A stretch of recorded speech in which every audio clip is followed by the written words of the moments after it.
தென்னாடுடைய சிவனே போற்றி, எந்நாட்டவர்க்கும் இறைவா போற்றி.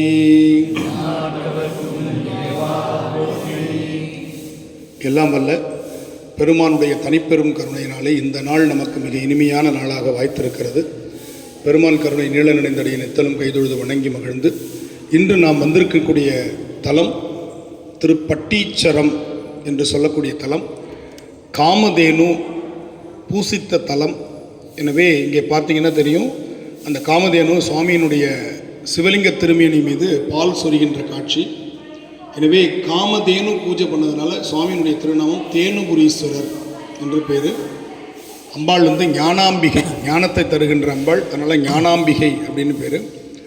இங்கே சோழர்களுடைய வெற்றி தெய்வமாக விளங்கக்கூடிய துர்க்கை வழிபாடு இங்கே ரொம்ப சிறப்பாக போற்றப்படுகிறது. பொதுவாக நாம் பார்க்கும் பொழுது வடக்கு நோக்கி எல்லா தலங்கள்லையும் இருக்கிற துர்க்கை இங்கே தனி சன்னதியாக அதே மாதிரி வடக்கு நோக்கி தான் இருக்கிறாங்க. ஆனால் இங்கே நான் சொன்னேன் இல்லைங்களா, நிசும்பசூதனின்னு தஞ்சாவூரில் விஜயாலய சோழன் காலத்தில் இருந்த இது மாதிரி இங்கே வெற்றி துர்க்கையாக இங்கே அம்பாள் காட்சி தருகிறாள்.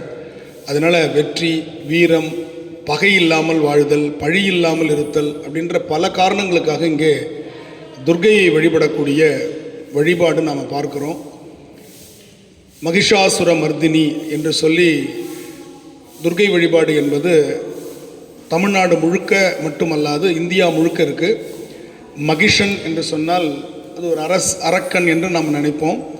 மகிஷம் என்ற சொல்லுக்கு எருமை என்று பெயர். எனவே எருமை தலை கொண்ட அரக்கனை வதம் செய்ததால் மகிஷாசுர மர்தினி என்று பெயர். அந்த காலத்தில் ராஜாக்கள் வெற்றி பெற்ற போர் வீரர்களுக்கு விருது கொடுப்பாங்க. அதனோடு சேர்ந்து ஒரு ஊரை பரிசாக கொடுப்பாங்க. அதில் 2 விருது, யானை மரம், எருமை மரம் என்று 2 விருது உண்டு.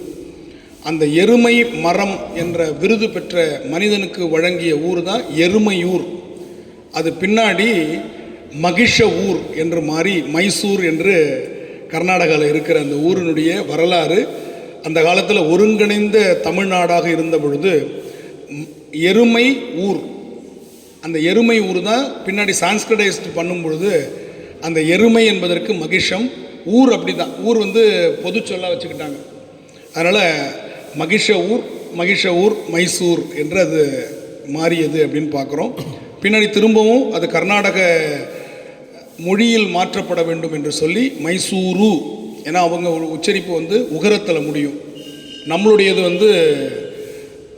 மெய்யெழுத்தில் முடியும் ஊர் என்று. அவர்கள் அதை பெங்களூரு, மைசூரு என்று அவர்களுடைய மொழி உச்சரிப்புக்கேற்றவாறு அதை மாற்றினாங்க. எதுக்கு சொல்ல வரேன்னா, அப்படிப்பட்ட அந்த மகிஷாசுர மர்தினி அப்படின்னா மகிஷன் என்றது அரக்கன் மட்டுமல்ல, எருமை தலை உடையவன்.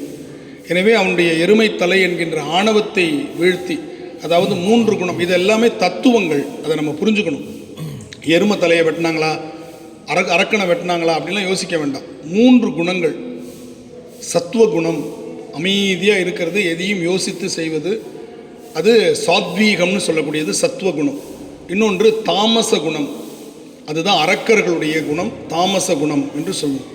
இன்னொன்று அதிலேயே இருக்கக்கூடிய இன்னொரு குணம் ராட்சச குணம், கொடூரமாக இருப்பது. தாமச குணம் என்பது கும்பகர்ணனை போல இருப்பது, கொடூரமாக இருக்கிறதுங்கிறது பல அரக்கர்கள் நம்ம பார்க்குறோம். அதனால் அந்த தாமச குணத்தினுடைய ஒரு குறியீடு தான் எருமை. அந்த குணத்தை கொண்ட அரக்கன் மகிஷாசுரன் என்று அழைக்கப்பட்டான். அந்த குணத்தை அம்பாள் தன்னுடைய சூலாயுதம் என்கின்ற அறிவால் வெற்றி கொண்டாள், ஞானத்தால் வெற்றி கொண்டாள். அவள் வெற்றி கொண்டு அமைதியான கோலம் ஞானாம்பிகை, ரௌத்ரமாக போரிட்ட கோணம் துர்க்கை. எனவே நாம் குணத்தோடு போராடுகிறோம். அது மாதிரி ஆணவம், கண்மம், மாயை, அதுதான் நம்ம சூரசம்ஹாரத்திலேயும் 3 பேர் வருவாங்க இல்லையா? அந்த 3 பேரும் ஆணவம், கண்மம், மாயை. எனவே மாயையை அழித்து, கண்மத்தை அழித்து, கடைசியாக சூரன் என்கின்ற ஆணவத்தை அழித்தது தான் சூரசம்ஹாரம். வேல் என்பது அறிவினுடைய அடையாளம். அறிவு கூர்மையாக இருக்கும், அகலமாக இருக்கும், ஆழமாக இருக்கும். எனவே கூர்த்த மெஞ்ஞானம்னு சொல்லுவார் நோக்கரிய நோக்கே நுணுக்கரிய நுண்ணுணர்வே ஆழ்ந்து அகன்ற நுண்ணியனே. அந்த ஆழ்ந்து அகன்ற நுண்ணியன் என்று சொல்லக்கூடியது தான் வேல் என்ற குறியீடாக முருகப்பெருமான் கையில் வச்சிருக்கிறார். எனவே அந்த வேலாகிய அறிவு என்கின்ற ஆயுதத்தால் அறியாமை என்கின்ற அரக்கனை வெல்வது தான் சூரசம்ஹாரம். அந்த மாதிரி தாமச குணத்தை வென்ற இடம் இந்த இடம். அதுதான் மகிஷாசுர மர்தினியாக, வெற்றி தெய்வமாக, இங்கே துர்க்கை காவல் தெய்வமாக, எல்லா கோவிலும் இருக்கிற மாதிரி வடக்கு. இங்கே சுவாமி வெயிலில் வராரே அப்படின்னு சொல்லிட்டு அந்த காலத்தில் முத்து சிவிகை, முத்து பந்தல், முத்து பல்லக்கு, இந்த எல்லாத்தையும் சுவாமி ஞானசம்பந்தருக்கு கொடுக்குறார். முத்துங்கிறது குளிர்ச்சி, அந்த காலத்து ஏசி அதுதான். அதனால் நல்ல குளிர்ச்சியான பல்லக்கு.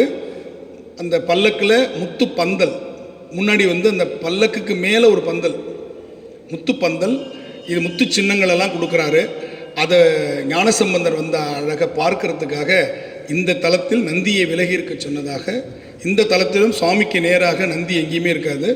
வெளியிலேருந்து பார்க்குற வழி முழுக்க பாருங்கள், அந்த கோபுர வாசல்லேருந்து சுவாமியினுடைய திருமேனி தெளிவாக தெரியும்.